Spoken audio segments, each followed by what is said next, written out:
안녕하세요. 밀리터리 히어로즈 이상훈 변호사. 김태룡 변호사입니다. 변호사님, 추행은 어떤 것을 말하는 걸까요? 네, 추행이라는 개념이 다소 추상적이어서 쉽게 와닿지 않는데요. 대법원 판례의 입장을 좀 요약하자면은 그 추행이란 타의 통념상 객관적으로 그 행위가 상대방에게 성적 수치심을 일으킨다거나 혐오감을 주는 행위를 말합니다. 한 가지 사례를 들어보면 제가 예전에 보았던 사건 중에는 이런 것이 있었습니다. 나이가 많은 부사관 분께서 용사의 잘못을 질책하며 용사의 성기를 꽉 부여잡았던 것인데요. 해당 검찰부에서는 그 부사관을 군인 등 강제추행으로 입건을 하였습니다. 당시 부사관은 장난삼아 한 행동이었다라고 말을 하였지만 결국에는 그 부사관은 군인 등 강제추행으로 처벌을 받기도 하였습니다. 가장 먼저 두 죄는 규정되어 있는 법률 자체가 다릅니다. 군인 등 강제추행은 군형법에 규정이 되어 있고 일반 강제추행은 일반 형법에 규정이 되어 있는데요. 지난 영상에서 말씀드렸던 것과 같이 군형법의 경우에는 형량이 굉장히 강합니다.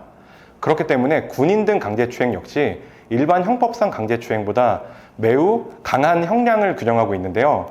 군인 등 강제추행의 경우 징역 1년 이상의 법정형을 규정하고 있습니다. 특히 벌금 없이 법정형을 단기 1년 이상의 징역으로 정하고 있는 점은 그 형이 매우 중하다고 할 수 있는데요. 대상자가 군인인 경우에는 형사처벌 이외에 별도의 징계처분 절차도 염두에 두셔야 합니다.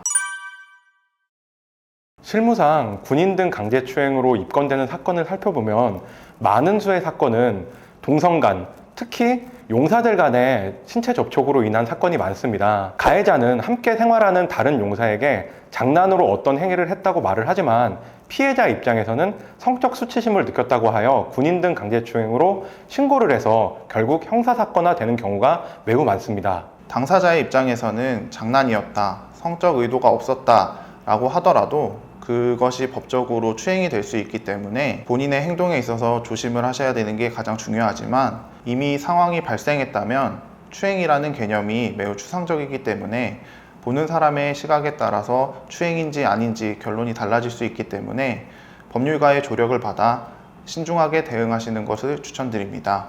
오늘은 군인 등 강제추행 죄에 대하여 알아보았습니다. 지금까지 밀리터리 히어로즈 김태룡 변호사, 이상훈 변호사였습니다.